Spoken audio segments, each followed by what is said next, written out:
know I need to practice on it, she's right. Well, I want to welcome out our next speaker, but before I do, I got to tell you an interesting fact about her. She's 13 years old.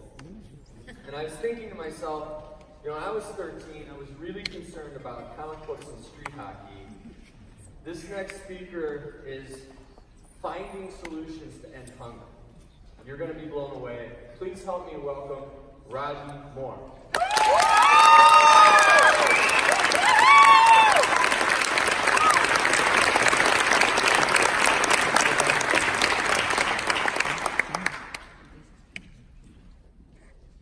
Think of one child that is important to you.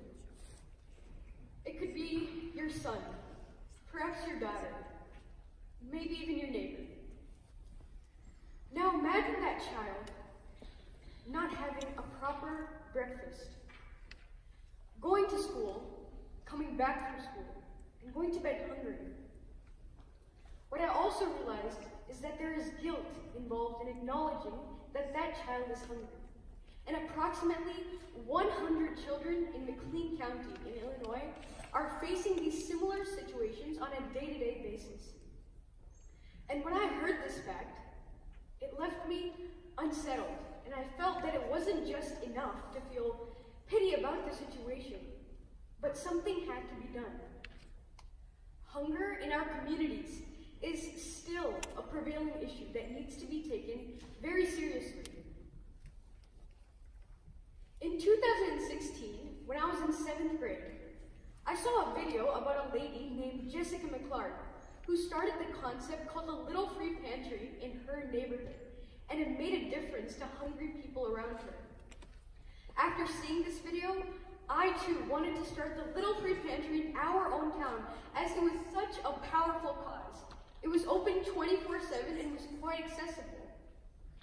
According to Strong Counts, there is no official database of how many Little Free Pantries there are, as they have gone by many different names in many different countries. But there are an estimated of 500 to 1,000 pantries worldwide.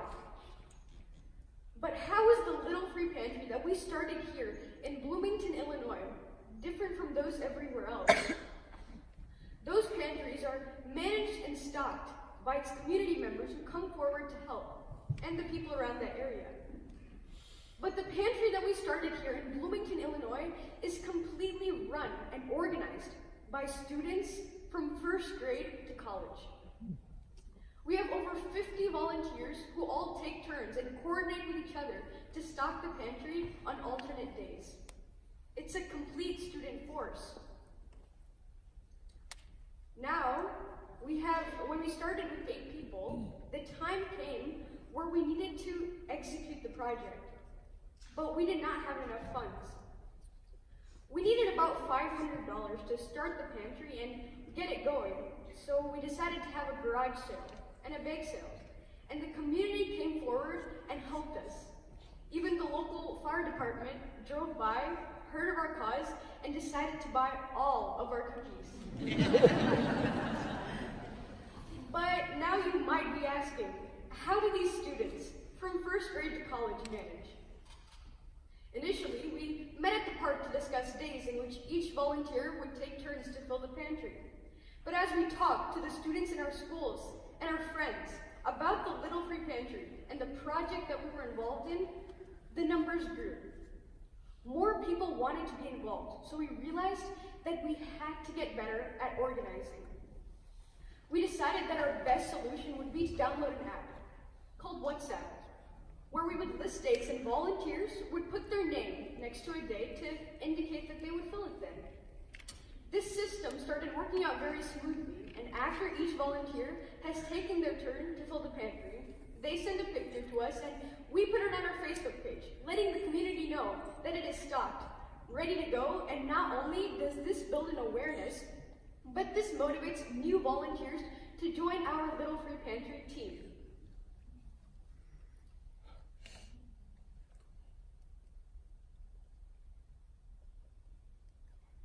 Initially, when we started, some of our challenges were, where do we find the location? The possibility of vandalism. Would the pantry even be used, and would we include items other than food.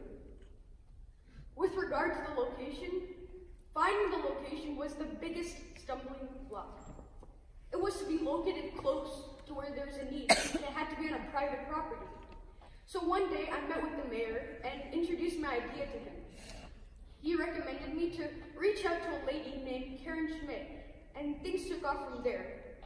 I eventually met with Normal City Council member Scott Preston, who let us use one of his properties at the location where we would have the Little Free Pantry. If you have seen any other Little Free Pantries, they're usually wooden boxes where these volunteers help stock it.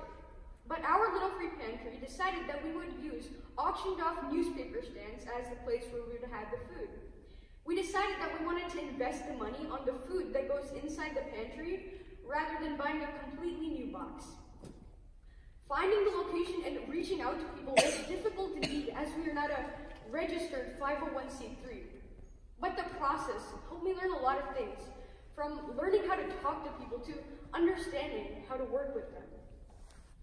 So when some individuals expressed concern over vandalism, we were not deterred by those fears and established it anyway. We spoke with the neighbors, and initially we went to the pantry almost every single day to monitor if it was actually being vandalized. And after about 2 or 3 months, we were pretty sure that the pantry was not going to be mistreated. The community was using the pantry rather than abusing it, and in the last 2 years, we have never seen the pantry being vandalized. But would people even use the pantry? How would they use it if they did not even know about it? We needed to create an awareness about the pantry, so at the time, we set up a Facebook page and let people know about it. We would hand out flyers and inform people that they were more than welcome to use the pantry, not only so that it would benefit them, but we wouldn't have surplus amounts of food. And after building a strong relationship with the neighbors surrounding the pantry, we regularly ask them about the activity around the area and how many people come on a day-to-day basis. On average, 3 to 4 people come every day, and sometimes even with their families. While some of the other pantries have similar concepts where they also include toiletries and hygiene products, our team made a conscious decision to not include any items besides food. We started the Little Free Pantry in hopes to address hunger in our communities, so we decided to solely focus on that. Not only was this our case, but if we had toiletries and hygiene products, it would increase our chance of vandalism. We also decided that we would only accept non-perishable food items as donation and not to accept any cash. We didn't want to have any cash flow on the system, and we wanted to focus on food distribution rather than money management. And as most of us are under 16, our parents helped transport us there to the location. Now, after 2 years, we are still running and expanding as we're making plans to start in additional locations around town and to make the existing pantry bigger. We have student-run meetings often where we think about ways in which we can talk to the schools that we go to in different places around town to have a food drive during months where we run low, especially wintertime. Not only this, but we also have individuals in our communities as well as organizations that reach out to our Facebook page if they need help in any way possible. And our Little Free Pantry volunteers are motivated to conduct multiple other projects. For example, book drives to give to the children in our neighborhoods who need it, to art sales to give in those in natural disasters around the world. Starting and running the Little Free Pantry has taught me many lessons, ranging from overcoming obstacles to meeting goals and deadlines and learning how to work with the team. Our motto with the pantry is, take what you need and leave what you can. When you're in a point of life where something is needed, take whatever is needed. But when you're finally back up on your feet and capable of helping the people around you, help whoever you can. The cycle must continue. I'm very excited and proud to be a part of the Little Free Pantry team. It is very satisfying for all of us volunteers to know that we are helping at least somebody eat each day. When looking at the bigger picture of hunger, you see world hunger that still exists today after so many initiatives worldwide. It's it seems daunting. But when each of us think about ways in which we can help the community around us, action can be taken. It seems realistic to execute actions that help the people around us. So if people of all and similar concepts apply these little free pantry ideas, we can ensure everyone in that area is fed properly. This does not need to be a huge financial support or effort, but a system where you can constantly rely on to get food 24/7 can reduce the chances of hunger. Mother Teresa once said, "If you cannot feed 100 people, just feed one." And that is the concept that we are trying to apply here.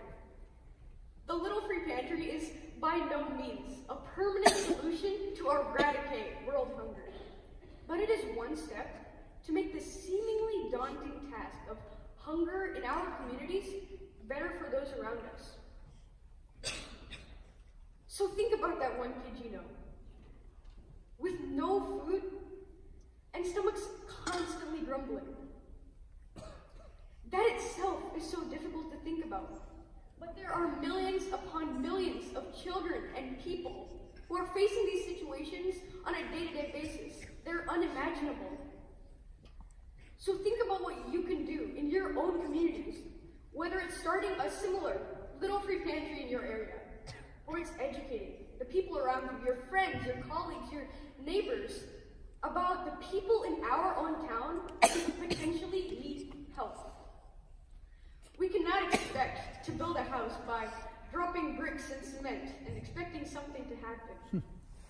But we must lay the bricks one by one so that the bricks around and on top can lay upon. Brick by brick, layer by layer of cement, you can build a house. And I would like to leave you with one quote to ponder about. Nelson Mandela once said, "We can change the world and make it a better place, but it is in your hands to make a difference." Thank you.